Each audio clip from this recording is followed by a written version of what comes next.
Muchas gracias. Si nos vamos al origen de la palabra prudencia, terminaremos todos llegando a la conclusión de que viene la palabra previsión. Y es previsible que si nos reunimos los coordinadores para acordar prudencia y uno de esos coordinadores es quien se sube a agitar nuevamente con señalamientos, pues la prudencia abandona el barco y se trae la descomposición. Pero como es previsible lo que sucede en esta Cámara, a nadie sorprende que haya sido nuevamente el PT. Y yo lamento que haya sido su coordinador, nuevamente el único coordinador que se haya subido a esta tribuna a sacar el dedo y señalar a los partidos de oposición.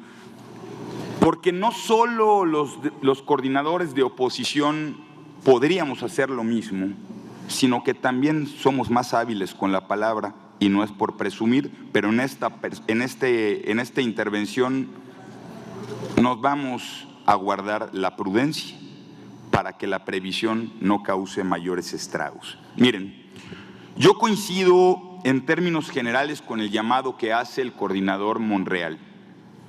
Coincido en que podemos tener el debate con respeto.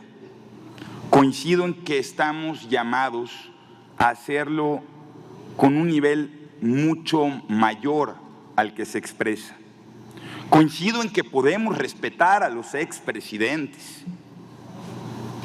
no a unos, a los expresidentes, porque cuando se ofende a unos se invita a todos a decir lo que piensa y sin tapujos de los otros. Y no nos pueden culpar de disentir de las políticas o del pensamiento o de las formas del expresidente Andrés Manuel López Obrador. No me voy a referir a él en este momento, pero tenemos total y absoluto derecho a disentir y a expresarlo en esta tribuna. Podemos hacerlo con respeto, pero no toleramos que se falte al respeto a nuestros compañeros del partido y esperen que la consecuencia sea simplemente guardar silencio. Porque cuando se ofende, cuando se calumnia y cuando se injuria, lo dije en mi primera participación en esta Cámara, existe respuesta política. Nuevamente extendemos nuestra mano para tener debates de altura y con respeto, pero sabemos contestar políticamente y lo haremos cada vez que seamos ofendidos. También hay cosas en las que no coincido. Y es cierto que en esta ocasión, en la reforma en la que se discute, votaron en contra algunos de quienes forman parte de la oposición, porque les recuerdo que también son una amalgama de desechos de otros partidos políticos y que muchos conformaron muchas de estas propuestas. Pero en términos generales, ¿en qué no coincido y qué no ofrecieron? No ofrecieron militarizar el país, porque en campaña ofrecieron absoluta y rotundamente lo contrario. Es más, se pusieron y se fijaron plazo, 6 meses para regresar al ejército, a los cuarteles. 7 años ya pasaron. Ofrecieron que nunca más habría espionaje en este país. Hoy presumen que existió en el pasado de forma ilegal y hoy lo legalizan, lo institucionalizan y agravian a la nación con este tipo de política pública. Y no fueron los únicos que sesionaron en un lugar distante a la Cámara, rodeado por cuerpos de policía. Ya no recuerdan cómo inició esta legislatura en la Magdalena Mixhuca, con la Cámara cerrada entre protestas y con policías cuidando los accesos que ni siquiera diputados podíamos accesar. Es que algunas veces conviene recordar la historia, pero también la historia reciente, porque algunas cosas que han ocurrido en el pasado distante y que han agraviado a la nación se han repetido vez tras vez en los últimos años. En síntesis, yo no desdeño ninguno de los llamados al respeto, pero todos tenemos que estar conscientes de qué es lo que debatimos, quiénes somos y cuál es nuestro objetivo. Dijera González Torres, y lo parafraseo, si se tratara de la desgracia de Morena, no me lo tomen a mal, pero de Morena, que es el partido que gobierna, tal vez nos daría gusto. Pero se trata de los destinos de la patria, común a todos los mexicanos, y por eso hacemos las advertencias que decimos, aunque moleste a algunos oyentes, y estamos en nuestro derecho de decir las advertencias que creemos que no son buenas para la patria, de decisiones que creemos que son dañinas, y sabemos cómo funcionan las mayorías, y nunca hemos cuestionado cuando en el tablero finalmente aparecen los votos, pero tenemos el derecho a decir lo que pensamos y a defender nuestras ideas, y no tengan duda, lo vamos a hacer y no nos vamos a cansar, porque creemos que es lo correcto, porque creemos que es lo mejor para la patria, aunque para ustedes, ahora que son mayoría, piensen que hay dos clases de mexicanos. En muchos momentos se reconoce la capacidad técnica que tiene la oposición. Bueno, algo de verdad debe haber. Nosotros reconocemos que hay verdad en algunos de los planteamientos de la oposición, por eso no tomamos planteamientos totalmente extremos, por eso somos capaces de acompañar algunas de las propuestas, pero cuando no acompañamos, no necesitamos disentir en lo personal para entender que un texto no es correcto, y por eso no creemos sano, al menos cuando gobernó nuestro partido no fue así, que no se le deba de corregir nada al Ejecutivo. No creemos que se deba dinamitar el diálogo de 628 legisladores porque una persona desde el Ejecutivo crea que las normas son perfectas. Bueno, es que ese es nuestro trabajo, para eso estamos aquí. Si ustedes han decidido renunciar a él, bueno, esa es decisión suya. No nos pidan a nosotros hacerlo, porque no estamos dispuestos a renunciar a nuestras facultades constitucionales, al mandato ciudadano y, si me apuran, a nuestra dignidad. Es posible, sí es posible acordar entre grupos parlamentarios como lo hicimos hoy, y sí es posible acordar, como dice el presidente de la Junta de Coordinación Política, que un debate, por más duro que sea, por más diferencias que existan, no nos lleven a los extremos a entender que en cada punto de este recinto hay un planteamiento de verdad y que podemos no coincidir, pero que tenemos que ser capaces de respetarlo, porque eso es lo que nos hace dignos de ser legisladores. Antes de cerrar con mi última idea, me veo en la necesidad de corregir al diputado Moreira, a quien aprecio. Pero la Secretaría de Hacienda ya no dijo que son 17.5, ya vamos en casi 17.7 mil millones de endeudamiento que tiene este país. 17.7 billones de deuda pública que al paso al que vamos antes de que concluya el sexenio será el doble a partir de estos dos sexenios que de toda la historia de nuestro país.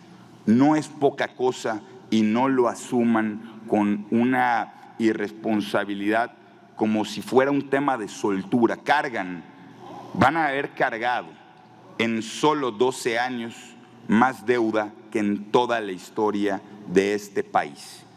Esa va a ser una deuda que va a cargar el país por muchísimos años y debe de ser analizada con responsabilidad. Y cuando aquí decimos que se empeña el futuro de las y los niños, es porque se está empeñando ese futuro y tenemos que ser capaces de entender que en esa reflexión puede haber alguna idea que nos haga enderezar alguno de los rumbos. Si no somos capaces de entender que en un debate se escucha para ser capaces de darle la razón al otro, entonces no se acude a un debate, se acude a un diálogo de fanáticos. Nosotros no acudimos a esta tribuna desde el fanatismo, sino desde la capacidad de decir el otro en esto tiene razón. Así lo hemos hecho. ¿Perdón? No, pero yo te escucho. Ok, mire qué rápido son los ejemplos, porque han transcurrido menos de 14 minutos que el coordinador de la mayoría vino a hablar aquí de respeto a los expresidentes y usted me invita, pues de manera muy asertiva a debatir sobre los expresidentes. Yo voy a dejar esta provocación como muestra de mi buena voluntad, porque no son las 12:57 de la mañana una buena hora para iniciar un debate y el resto de los diputados merecen mi respeto, pero si empezara con Andrés Manuel López Obrador, créame que tengo batería, porque he estado aquí todo su sexenio y tengo muchas más herramientas que usted en reformas legales que me constan, que he debatido en primera persona, que lo he hecho con elementos técnicos de nivel y de altura y con una consistencia que quizá nunca usted en su vida vaya a demostrar en la vida pública. Cuando usted quiera debatir conmigo, Permítame, el orador, por favor, le pido respeto a los coordinadores. Hemos escuchado a todos los coordinadores con respeto y justamente el propósito de que los coordinadores y la coordinadora hagan uso de la voz es justamente para generar ánimo de consenso. Yo le pido a mi grupo parlamentario, por favor, que no le falten al respeto a los burros.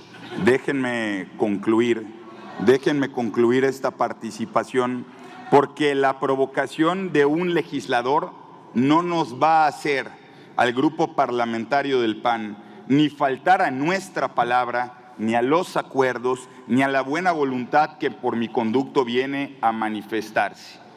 No va todo el grupo parlamentario del PAN a someterse a las incontrolables pasiones de un legislador que a la 1 de la mañana, por primera vez en la vida, quizá esté trabajando. Concluyo, si me lo permiten.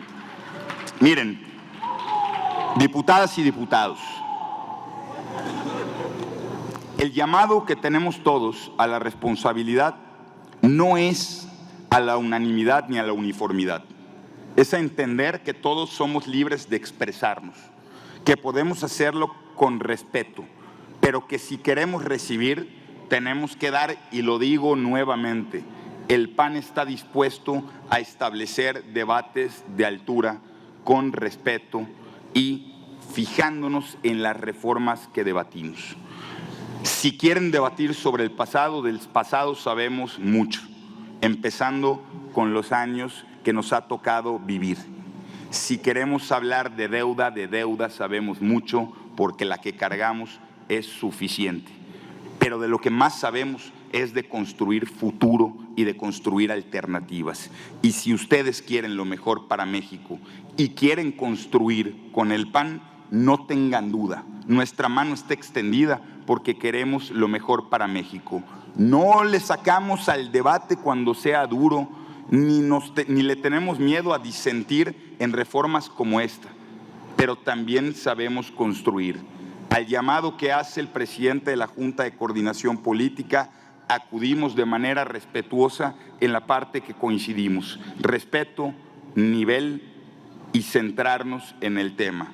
Y antes de concluir, porque sé que algunas veces los oradores siguientes tienden a agitar y violar los acuerdos, he de decir que me reservo el derecho de volver a hablar si el PT de nuevo convierte esta Cámara en rehén de la incapacidad de construir su propia narrativa.